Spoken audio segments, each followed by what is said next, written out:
Hello everyone, welcome back to the AAS YouTube channel, and this is a continuation of the series powered by the UAT, or the Unified Astronomy Thesaurus. And I'm super happy to have the principal driver of the UAT, Katie Frey, with us today. Hey Katie. Hi Frank, good to see you. Good to see you. Last time I saw you in person, I think was it like AAS 235, oh so long ago, before the travel restrictions. So it's good to see you. Good to see you virtually. Yeah, it's good to see you too. It's like, that meeting it seemed like it was so long ago, but also just so recent because, everything is just, the time is just being very strange, it seems like. And it has. And it has. Where are you, what's your geolocation? Where are you at? I'm in Cambridge, Massachusetts, near the Center for Astrophysics, but I'm actually not at my library right now. I'm actually at home, but I have a virtual background, so makes me look like I'm at the Hat Creek Observatory in California. Did you take that photo? Yeah, I did. I had a chance to visit the observatory and the Allen Telescope Array back in May of 2019. So, gosh, over a year ago now. Yeah, and that does seem forever ago. It does, yeah. And they were just showing us how the telescopes, how the arrays move. It was really cool. So I just took this photo and I thought it came out pretty well. So I like to use it. Very cool. So what do you do at the CFA? Well, I'm a librarian, as I kind of alluded to, saying I worked at, I was at the library at the moment. Okay. And one of the things I do as a librarian there is I work on the Unified Astronomy Thesaurus. I'm actually also the curator of the UAT. Okay. And yeah, so that's what I spend a lot of my time working on, especially this time of year as I prepare for the next release that's going to be coming out at the end of the year. Cool. Cool. So speaking of the UAT, let's go ahead and visit the UAT site. And yeah, Katie's going to walk us through it. And here we go. The Unified Astronomy Thesaurus. Katie, take us away. Yeah, so if you've seen Frank's other videos in the series, you probably know a little bit about it. It's this open and interoperable and community supported thesaurus, as it says right there on the webpage. You can kind of think of it as a list of keywords, but there's a lot more to it than just these human readable, keywords like solar flares or black holes. Everything is arranged into a very deep hierarchy and a structure, and that kind of helps to build relationships between the concepts. In addition, each concept is backed by a URI, which is essentially a URL, but it's a machine readable label that identifies that concept specifically so that there's no ambiguity about what we're talking about. Cool. So who, I see here it's the AAS. So does the AAS own it, fund it? What's the relationship there? Yeah, so the project is owned by the American Astronomical Society, but it is open for everyone to use, and it's encouraged that everyone use it for your publishers or data managers, etc., things like that. But the history of it is a little bit more involved. The AIP and IOP publishers, they originally were looking to upgrade their source for keywords. And they work independently with this third-party company, and they happen to, by chance, choose the same third-party company. Okay. And then, through at conferences or meetings, they learned that each of them were working to do this update to their keywords. And at that point, they decided, why do this separately? Why not join our efforts together? So they put their words together. They had that third-party company put everything together. And that they had that result. And they decided to donate that to the American Astronomical Society. And that was the seed for the UAT. Okay. Interesting. Okay. So how is it funded, if you don't mind me asking? I guess it's funded primarily through my salary. I work on it significantly. It's part of my job. We don't have any other outside funding except for the fact that the AAS does support, conference attendance and outreach activities as well as needed. Okay. But we don't have anything formal at the moment. Okay. So we have a menu. Tell me what to do. Well, there's a couple of good things here. I guess first, let's go look at Explore, just so everyone can get a sense of how to kind of look through the UAT and what the different options are for exploring it.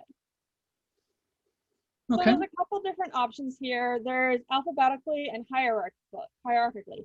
Let's go to alphabetically first, Okay. or either one. Alphabetically looks good to me. So this is just like a nice list of all the concepts from A to Z, actually I guess from 5 to Z, because we have that 53 Persei stars up there. And there is a little search widget, so if you know of a concept you're interested in, you can start typing it in, and some suggestions should come up based on what's in the UAT. Okay, so I have a question then immediately. All right. So we see the 53 Persei, Yeah. and there's certainly lots of stars that begin with numbers or letters. And so what is it particular about why 53 Persei would be here as opposed to some other telephone number of a star? That's a really good question, and no one's asked that before. So as I said, the history of the UAT comes from this merging of these different vocabulary sources. So there's a lot in here that, probably still needs some updates and needs some addressing. So this one by itself, that is the preferred term that was chosen. And I personally haven't looked at that concept to kind of evaluate it myself. We have had it included in, lists of concepts when we've been working with astronomers to vet what's available in the UAT. And so perhaps this one should be readdressed at some point in the future. But it's, the concept is about this particular class of stars, which is called 53 Persei stars for some reason in the UAT at the moment. And one benefit of the UAT is that even if the preferred label changes, if we decide it should just be Persei stars, the label behind it that you see in red just below the 53 Persei stars, no, the label, the URL right there, that is the identifier for the concept. So that identifier always relates to this concept, no matter what we end up, calling it. Okay. Yeah. Okay. I have nothing against 53 Persei stars. And in fact, we're going to be doing 3 of these videos, people. And so one of them will be how to influence the UAT, how to get new concepts in, how to change concepts, etc. So yeah, so we're always, I'm always interested in getting feedback and hearing from astronomers and authors about what you'd like to see in the UAT and what needs to get changed. So let's do A stars. Yeah. We have broader concepts, narrow concepts. So the UAT is based on concepts? Yes. So every item in the UAT, for lack of a better phrase, is a specific concept. And every concept is uniquely identified with that URI. So this one is astrophysics.org/UAT/5. But the preferred term that most people will use when discussing it will just be A stars. And there's some more information you can see here. So as I mentioned, it is structured in a deep hierarchy. And we're not seeing the hierarchical view yet. But if you're looking at this concept by itself, you can see that it has broader concepts or parent concepts, and it has narrower concepts. So A stars is, it's a child of stellar spectral types. This makes sense. An A star is a spectral type. And below A stars are more specific types of A stars, right? You have A giant stars, AM stars, and so on and so forth. And also, if you scroll down a little more, there's this other section called used for that many concepts have. Yep. And I will say, when a lot of people think of thesaurus, they immediately jump to the idea that this is something that will provide synonyms. And that's true. A thesaurus does include synonyms, but the technical definition actually includes this hierarchical structure that I've been showing. Okay. But getting back to the roots of what most people think of a thesaurus, we have the synonyms. So A-type stars, class A stars, type A stars.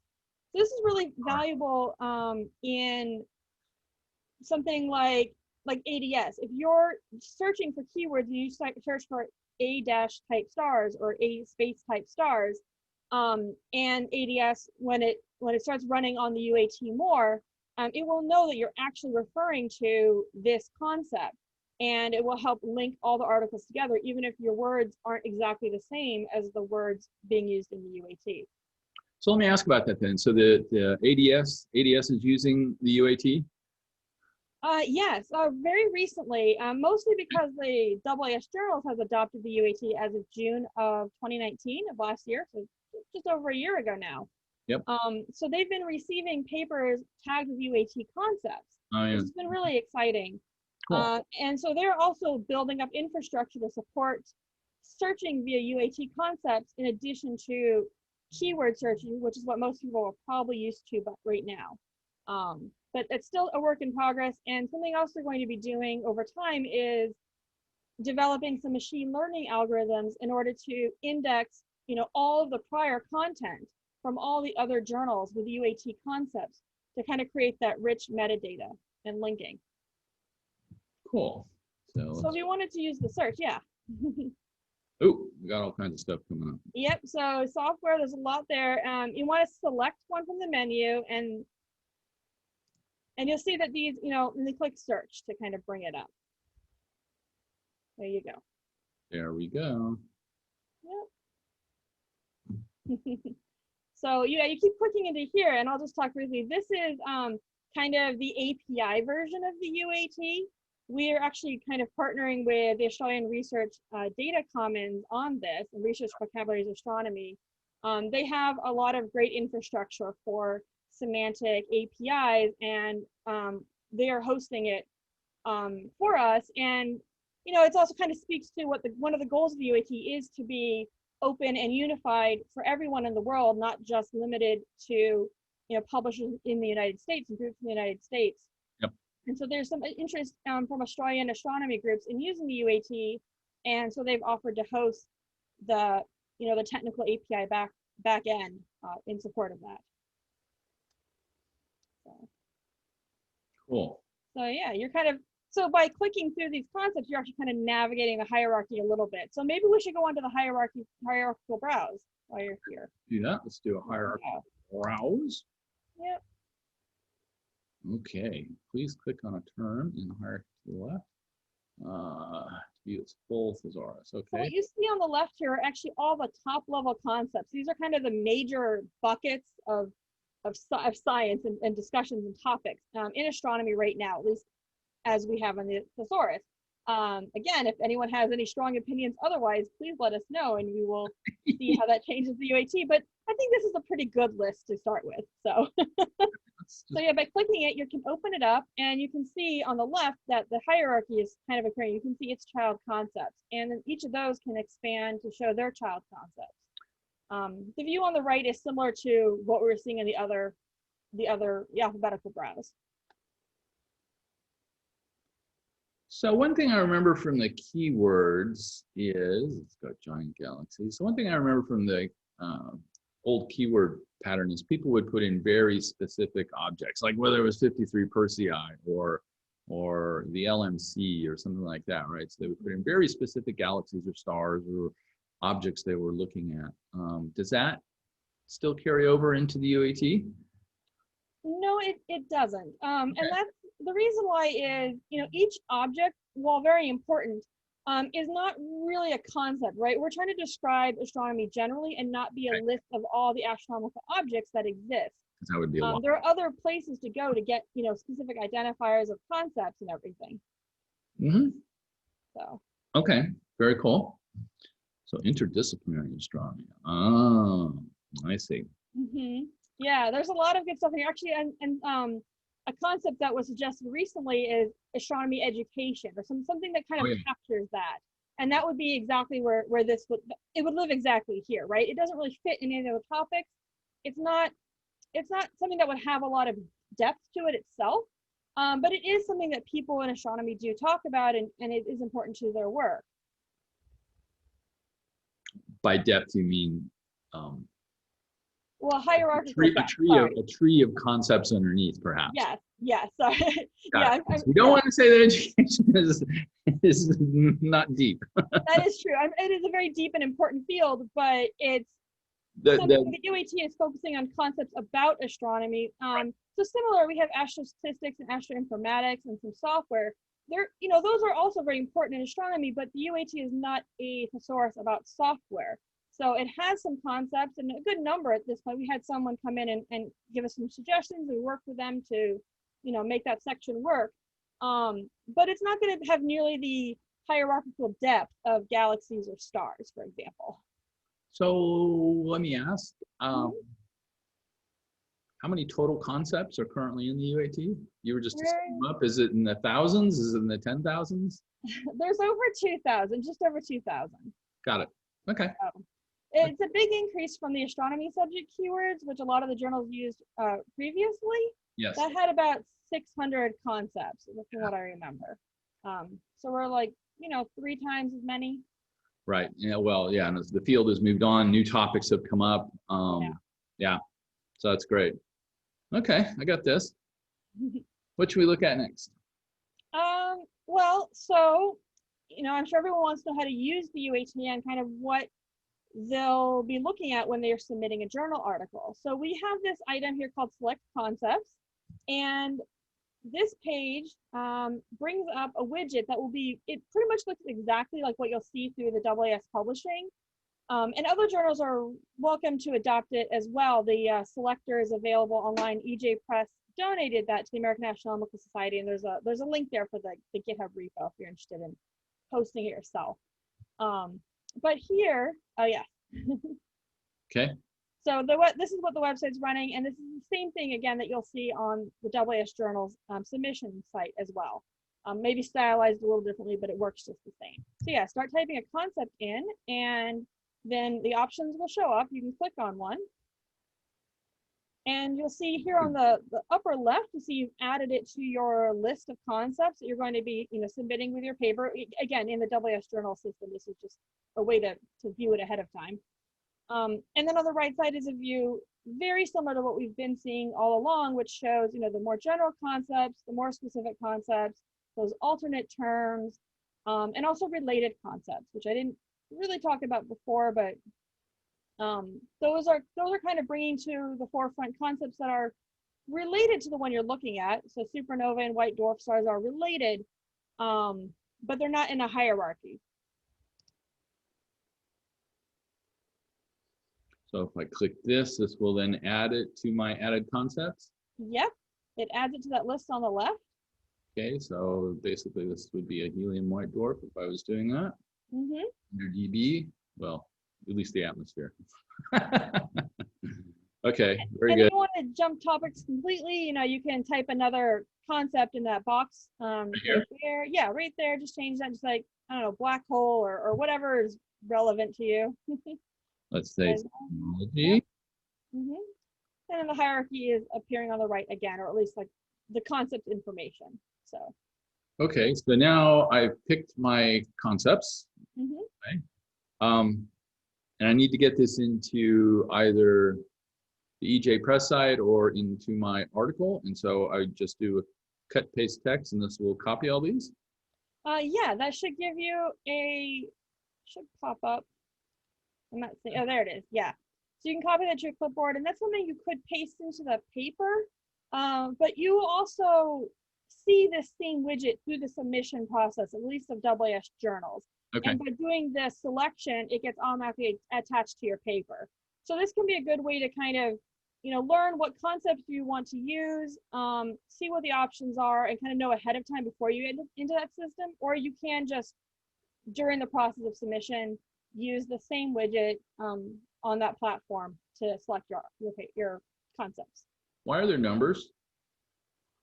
So those are the identifiers. To save space, we're just showing the number, but remember on A-stars that had that astrophysics.org/UAT/5. This would be /709. So that's the identifying number that you would create that URI from. And that is, those are mostly for computers to use, basically, right? A computer doesn't really have an understanding of what these concepts mean in relationship to each other. And that's kind of one of the benefits of the UAT. We're saying in this machine readable format that helioseismology, for example, is a child concept of solar physics. It's underneath that in a hierarchical kind of conceptual way. So if you are searching ADS in the future when they have it more fully implemented, and you search for helioseismology, instead of just getting a list of keywords that other papers are using in addition to helioseismology, it might suggest you look at solar physics because that's a broader version. Or it might say, also take a look at astroseismology because it knows that it's a related concept.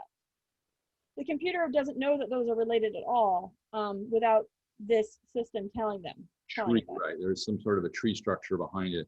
Yeah. And the other reason I can see why the numbers might be useful is if you were doing localization. If just to pick one, if you were in Chinese, for example, that keyword may come up in Chinese or French or whatever.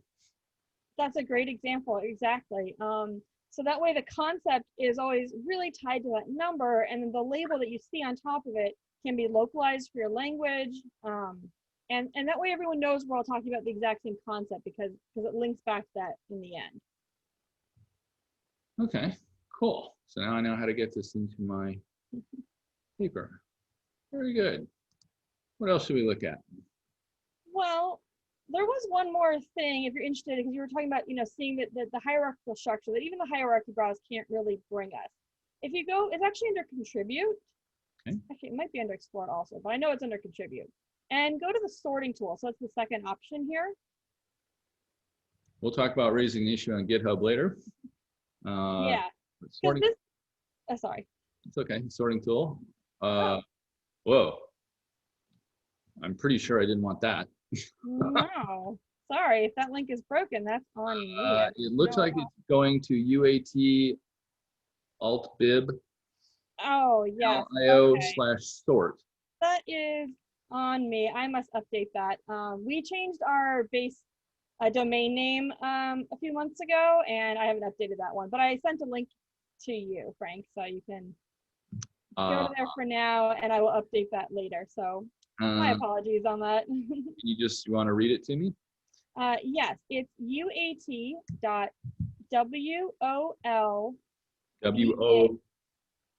Sorry, WOL. OL. BA.ch.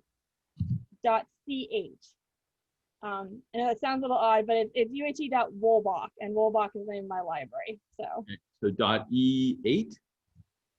CH at the end. ECH. Yes. No E. No E. Okay. Yeah. Sorry about that. That's okay. uat.wolba.ch. Yep. Looks like it's going to Switzerland somewhere. There we go. There we go. This is what I intended to bring up. All right. So as that other page, kind of describes, this is also a contribution tool, but you can use it just to look at the hierarchy. So you can select one of our top level concepts here. Okay. There you go. And if you click on the little blue circle by cosmology in that kind of middle area of the screen. Blue. Okay. Yeah, it'll pop that open. Love it. And you can click and drag around to move that up, or you can drag concepts around. That's part of the contribution part.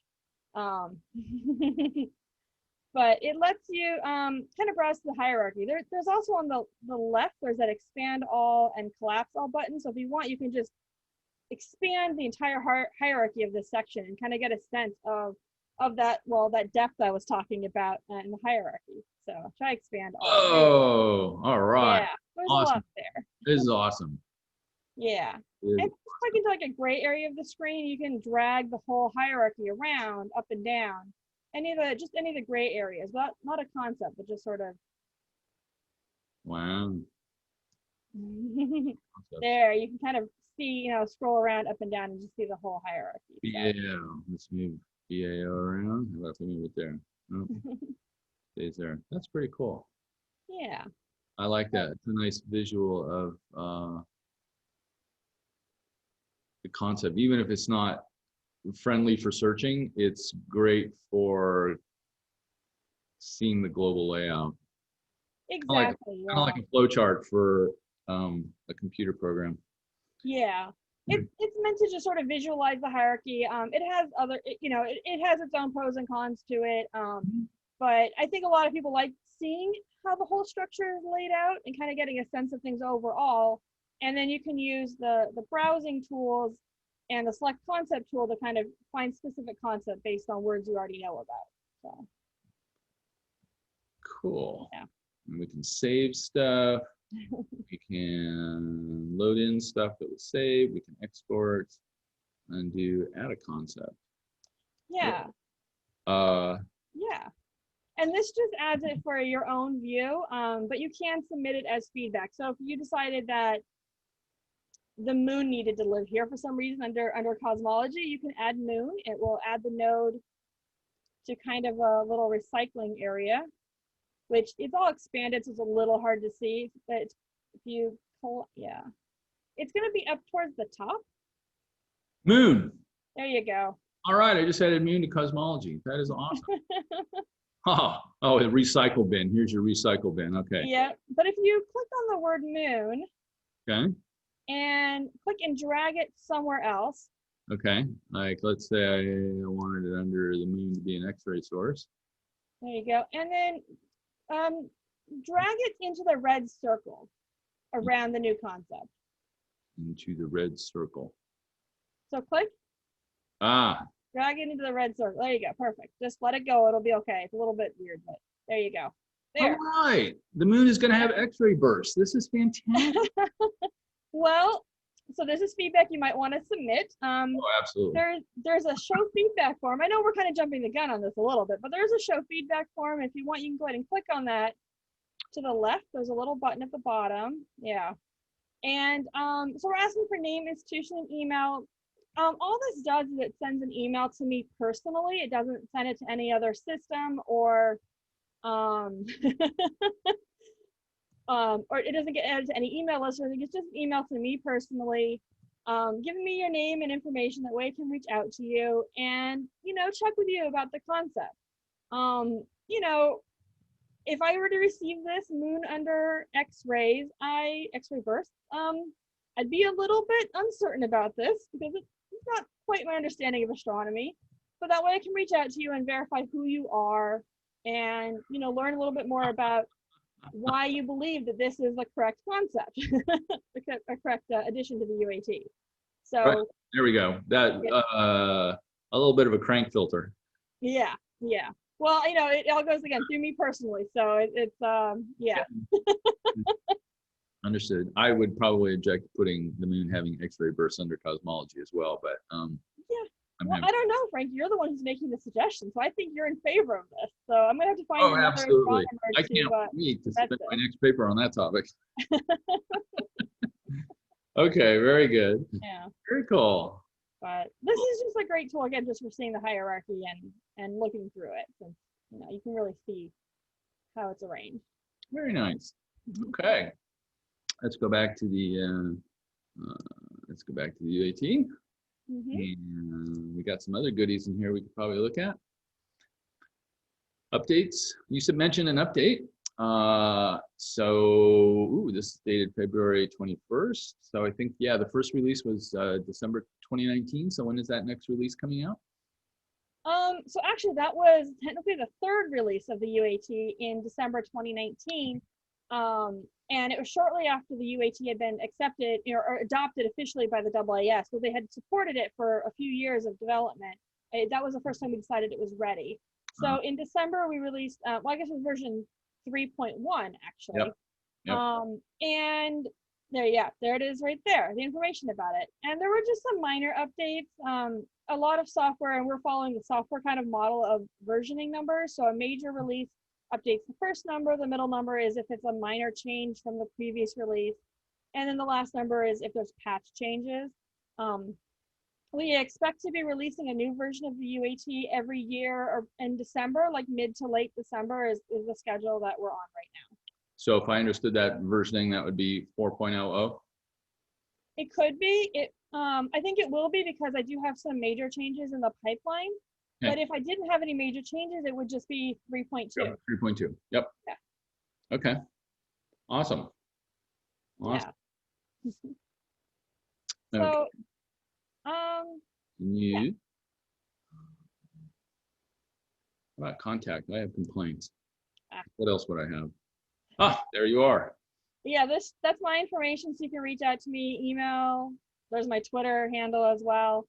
We also have this UAT users Google group, so that's an email list, and So when there's a new release, I would email everyone on the Google group to give them a heads up about that, just to alert them that there's something coming. So I thought yeah. I thought Google Groups was going away. But maybe I'm misinformed. I'm not aware of that, but it could be, in which case we'll have to change to the new platform. But for now, it seems to be working. Okay, all good. I must be thinking something else. Yeah. Very cool. Okay. I think I understand a little bit more how to use the UAT, particularly on the select concepts. I think would be probably my favorite one to use because I'll be putting that in my articles and my publications. That's very cool. And so, like I said, we're going to do 3 of these. The next one is going to be how do I influence the UAT? Like I have some concept. I want to put the moon under cosmology because it has X-ray bursts. How do I go about making that very reasonable suggestion? And then getting it actually into the UAT. We'll be covering that one. And then we have a third one planned on usage of the UAT within the AAS journal. So what are the statistics on what is used, how is it being used, etc. And so those will be our 3 that we'll be doing. And Katie will be guiding us through all of them. So that's fantastic. And I will pop out. So that'll do for this one, I think. Right. You have anything else you want to say on this one, Katie, on using? No, I don't think so. We covered a lot of ground. Yeah, it seems like the AAS has been using the UAT really well. Everyone submitting articles has been selecting UAT concepts. So I'm excited to see where it goes from here. Powered by the UAT. All right, everyone. Thank you so much. And we will see you on the next one. Bye-bye.